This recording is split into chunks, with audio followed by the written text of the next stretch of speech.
तो चलिए आज आपको सुनाते हैं राजस्थान की धूल भरी गलियों से निकला एक ऐसा किस्सा जो किसी भी बॉलीवुड की मसाला फिल्म को टक्कर दे सकता है। ये कहानी है डूंगजी और जवाहर जी की, वो डाकू जिन्हें आम जनता हीरो मानती थी।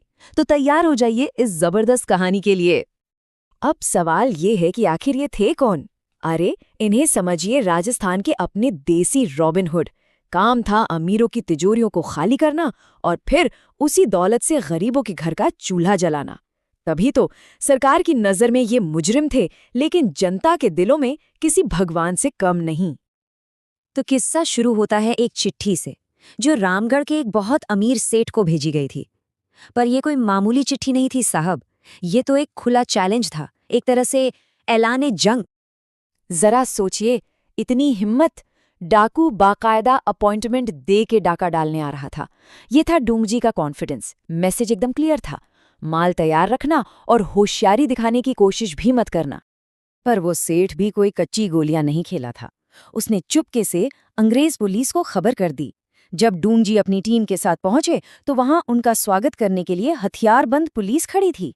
बस एक छोटा सा धोखा और गिरोह का सरदार पहुंच गया आगरा की जेल।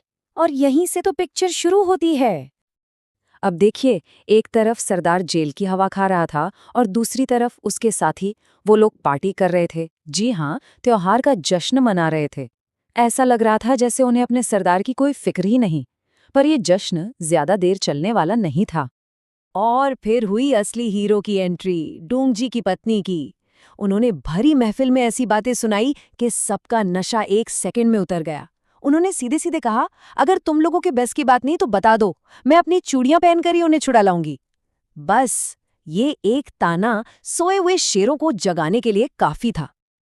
अब भाई गिरोह के अंदर जैसे नया जोश भर गया था। सबने कसम खा ली कि सरदार को छुड़ाकर ही दम लेंगे। और इसके लिए उन्होंने एक ऐसा प्लान बनाया जो सुनने में जितना मजेदार है उतना ही हैरान करने वाला भी। प्लान एकदम फिल्मी था। गिरोह के सबसे तगड़े आदमी लोहाजी बन गए एक महान साधु महात्मा। और डेरा भी कहाँ डाला? सीधा आगरा जेल के गेट के बाहर। और बहाना क्या बनाया कि भाई हमारे एक रिश्तेदार की मौत यहीं हुई थी, अब 12 दिन तक पूजा पाठ नहीं किया तो उसका भूत भटकेगा और सबको परेशान करेगा, खासकर जेल के गार्डों को। अब फिर क्या था, अगले 11 दिन तक ऐसा भजन कीर्तन और गरुड़ पुराण का नाटक चला कि जेल के गार्ड भी उनके भक्त बन गए। सोचकर देखिए, एक तरफ अंग्रेज अफसर उन्हें सेंसिटिव एरिया का कानून पढ़ा रहे थे और दूसरी तरफ लोहाजी उन्हें भूत प्रेत की कहानी सुना रहे थे। उन्होंने गार्डों को साफ साफ कह दिया, देख लो भैया, हमें रोका तो भूत तुम्हें भी नहीं छोड़ेगा। और कमाल तो देखिए, अंग्रेजों का कानून हार गया और भूत का डर जीत गया। 11 दिन बीत चुके थे। गार्ड अब तक साधु महाराज के पक्के चेले बन चुके थे। तब लोहाजी ने मौका देकर कहा, अंदर हमारा एक भक्त है, जरा उससे मिलना है। और बस यहीं से शुरू हुआ मिशन का फाइनल एक्ट। लेकिन इतनी जल्दी क्यों थी? क्योंकि डूंगजी को काला पानी की सजा सुना दी गई थी, मतलब अंडमान की सेलुलर जेल भेजना, एक ऐसी जगह जहां से कोई वापस नहीं आता था। वक्त बहुत बहुत कम बचा था। जब साधु के भेष में लोहाजी अपने सरदार डूंगजी के सामने पहुंचे तो उन्होंने उनके कान में धीरे से फुसफुसाया, चिंता मत करो सरदार, आज रात तुम्हारे सारे दुख खत्म हो जाएंगे। ये उस तूफान से पहले की शांति थी जो आगरा की जेल को हिला कर रख देने वाला था। और उस रात आसमान में सिर्फ चांद तारे नहीं, बल्कि डूंगजी के साथियों की तलवारें भी चमक रही थीं। उन्होंने जेल पर धावा बोल दिया, ताले तोड़ दिए और अपने सरदार को आजाद करा लिया। पर कहानी में ट्विस्ट तो अब आया। डूंगजी ने कहा, अगर आजादी मिलेगी तो सबको मिलेगी। और उनके एक इशारे पर जेल के हर एक कैदी को आजाद कर दिया गया। जेल से बाहर आने के बाद डूंगजी की हिट लिस्ट पर 2 नाम थे, पहला अंग्रेज सरकार और दूसरा वो धोखेबाज सेठ। अब बारी थी हिसाब चुकता करने की। सबसे पहले निशाना बनी नसीराबाद की ब्रिटिश छावनी। उसे लूटा और अंग्रेजों की नाक के नीचे से उनका झंडा ट्रॉफी की तरह उखाड़ लाए। इसके बाद वो पहुंचे रामगढ़, उस सेठ के घर। पर सेठ भी चालाक था।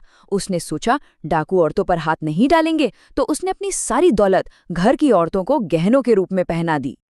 और यहीं पर कहानी एक ऐसा मोड़ लेती है जो हैरान कर देता है।